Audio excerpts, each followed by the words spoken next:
कैसा खतरनाक काम होया देखा ते भाई जी सामने दूल्हे वाली कार आ रही है ते उन्हें उत्थे ही रोक लिया। मैं अगे कोई नहीं लेके आनी भाई जी उरे ही खिलार ली। तुसी भी कहंदे होने आ तैयार श्यार होया फिरदा ते किधर चला मित्रों मैं तुहानू दसदा यार मैं किधर जा रहा। तो यारा ने गड्डी नू सरम मारनी थी, गड्डी दा चकता बुनट सारा गंदा होया। मैं कहा पहले इनू मार दीए सारे नू कपड़ा। भाई जी यारा ने इंजन नू ते इंजन मारन लग गया लश्कारे। हुण भाई जी जाके मारदे आ जी सरो बिस्मिल्लाह पढ़ के मारती यारा ने सलफ ते नाल ही यारा ने खोलता दरवाजा। मैं कहा दरवाजा खुल जा सिम सिम। फिर सवारी दे घर मूरे ते भाई जी सवारी दा हुण खड़ के वेट कर रहे थे यार हुणी लैके चले आ सवारी अज सोने शहर सरगोदा।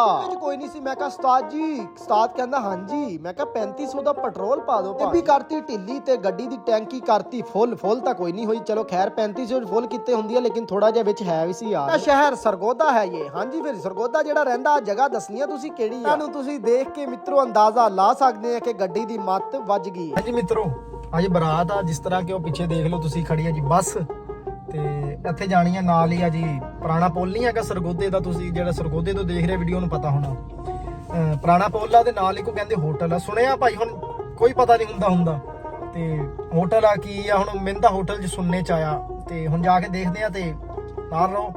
बड़े बड़े प्यारे सीन आगे मित्रों यार कहजा महला बहुत ही खतरनाक है यार। उरों मैं गड्डी अपनी लैके आया इधर ड्राइवर हजरात नू पहले नंबर ते चाह लभदी आ। चाह दा करता यारा ने ऑपरेशन। मित्रों चली सी देखा मठियाई दियां टोकरियां टुकरियां रखतियां भाजी गड्डी दे। मित्रों पैसे उरों पूरे हो गए मेरे तां भाजी जिहड़ी गड्डी मेरी खम खराब होया कार नंगी ने पानी दे विच। ओए होए होए होए क्या बात है। मैं क्या इदां ही होना चाहिए जे साडी गड्डी इत्थों नंगी है ते इह भी नंगनी चाहिए है। चेक करो मित्रों प्लाइड फार नू भाजी इत्थों नंगाता। पानी चकने वाली आ गई मशीन। मैं कहा उस्ताद जी जल्दी जल्दी चक लो यार फिर ना टायर गंदे हो जान। कहंदा इह तां 2 घंटे लगने आ। मैं कहा फिर गड्डी अगे नू लै जाओ भाई जी असीं तां बरात लैके चले कार भाई जी एवें बैक कर ली। मैं कहा उस्ताद जी जान दिओ अगे पिछे ना देखो खब्बा सज्जा ना देखो ते जान दिओ बैक।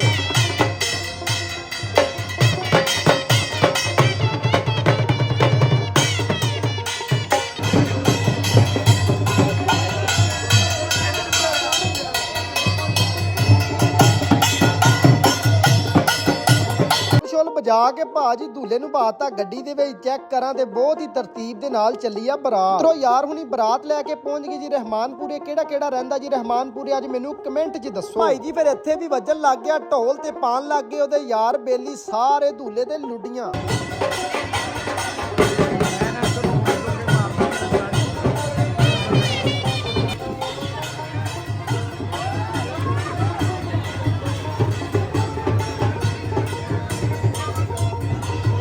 सामने होटल आ जिथे चले आ भाजी अंदर नू। हुण अंदर दा व्यू भी जाके तुहानू दिखांदे आ। तुसी थोड़ा जिहा लुड्डी दा नजारा लवो यार। चेक करो दूल्हे दे यार बेली लुड्डी पार।